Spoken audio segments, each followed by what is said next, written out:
So I'm working on a project, requires a lot of welding.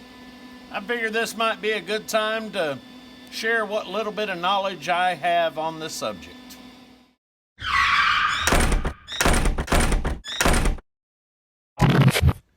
Alright, before we do this, let's be abundantly clear. I am not a professional. I ain't even sure you can call me an amateur. I'm just a guy that had to learn how to weld out of necessity. I grew up on a farm.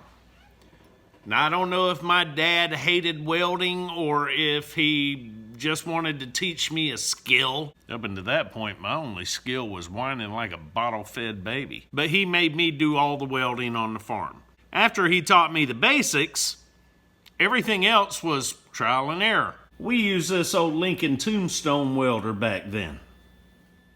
Now, we're talking the mid-'80s, so there was no internet in my area, much less YouTube. So it was either get it right or redo it when it breaks. That's a good learning experience. Seems to be a pattern throughout my life, doesn't it? Now, at some point, my dad upgraded to a wire feed welder.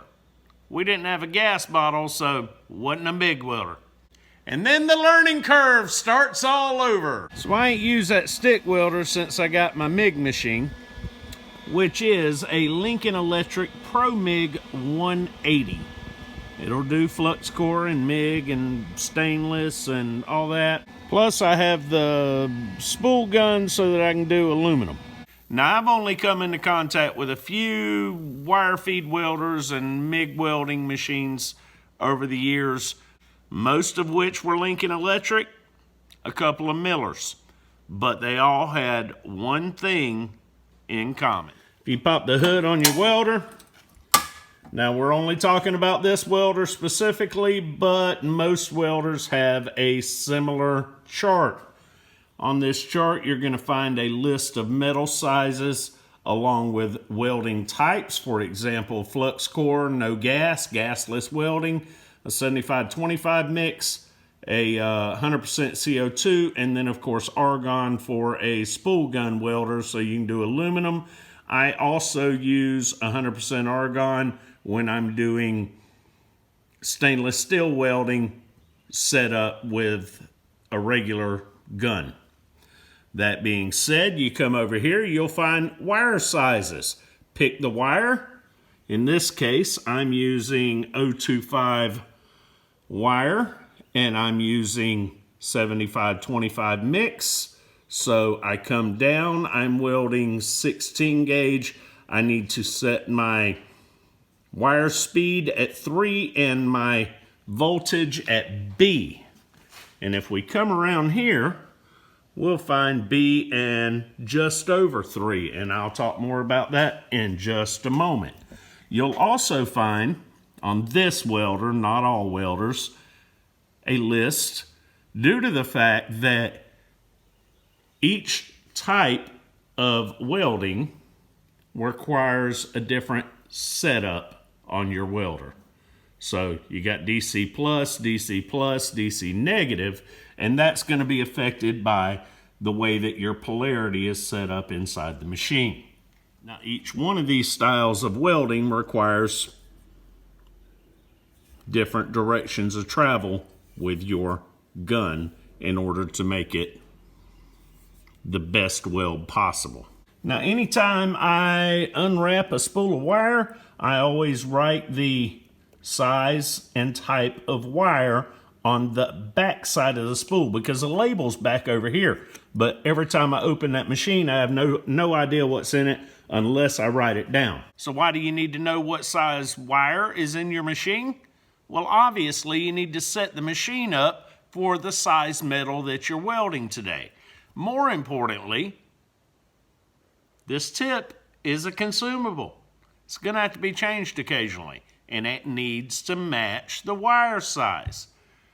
On top of that, So ashamed to admit this. it took me years to figure out that different metal sizes will have better results with different wire sizes. If you're using a thicker metal, obviously an 035, maybe even an 040 if your machine will handle it, but for thinner gauges like I normally do, 16 gauge, I'm going to use an 025. Now, I realize there's some of y'all going, well, I use 035 for everything. And that's fine. You're probably a better welder than me. But I get better results on thinner metal when I use a smaller wire. So let's say you found a piece of scrap metal laying around. Hey! But you don't know what size the metal is. How do you find out? Well, it's simple. You get you one of these. I got this one at Harbor Freight. Costed me a whopping $6. We're going to measure it.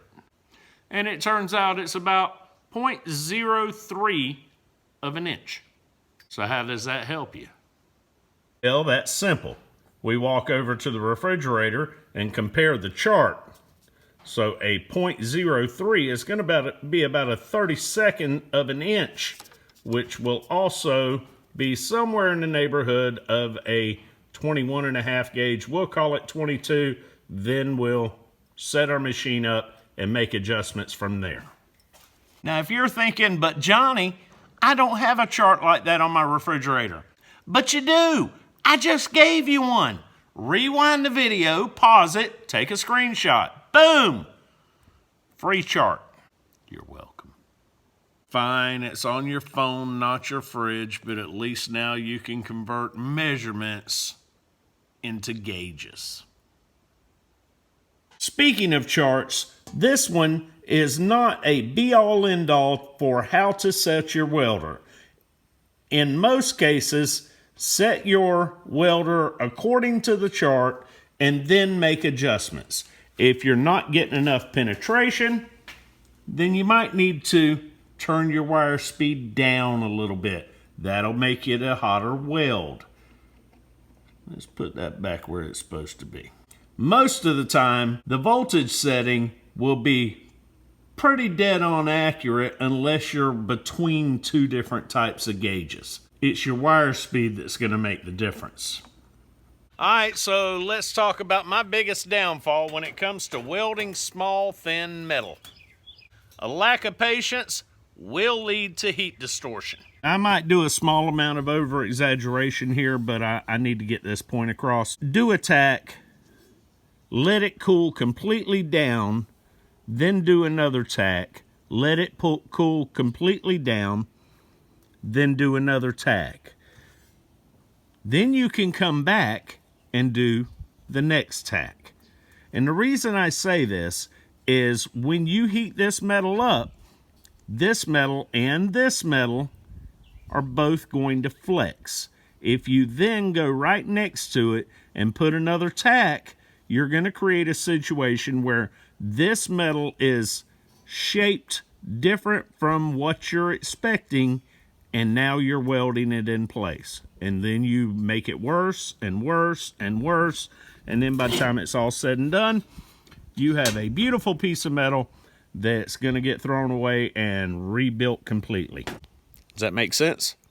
That is an ugly weld.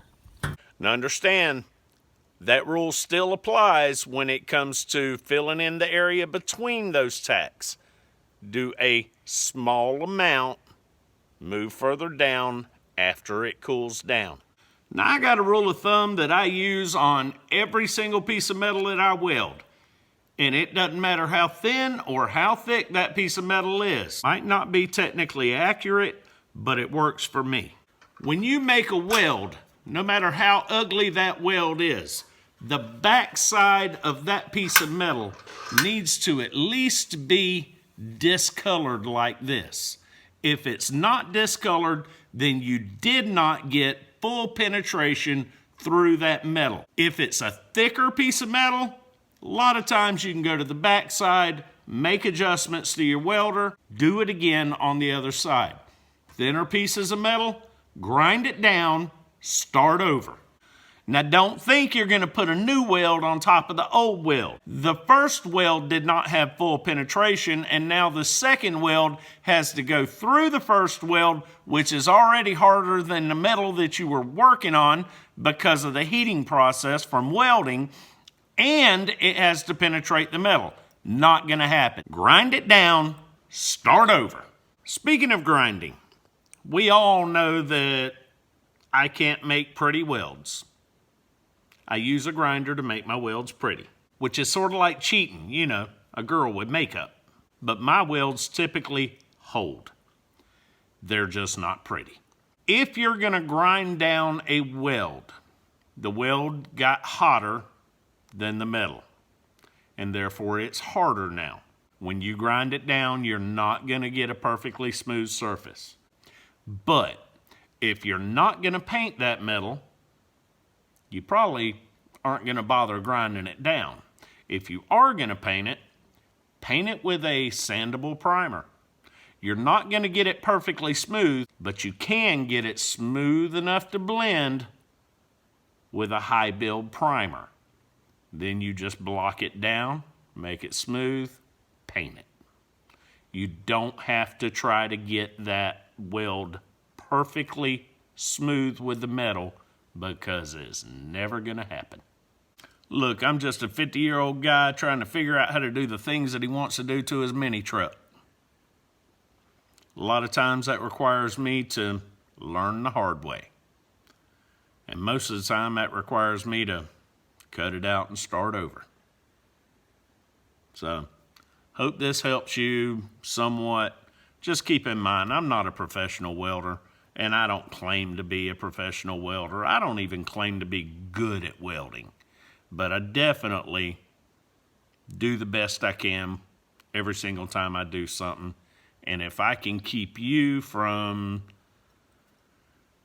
making as many mistakes as I've made over the years, then it's worth the ridicule on the internet.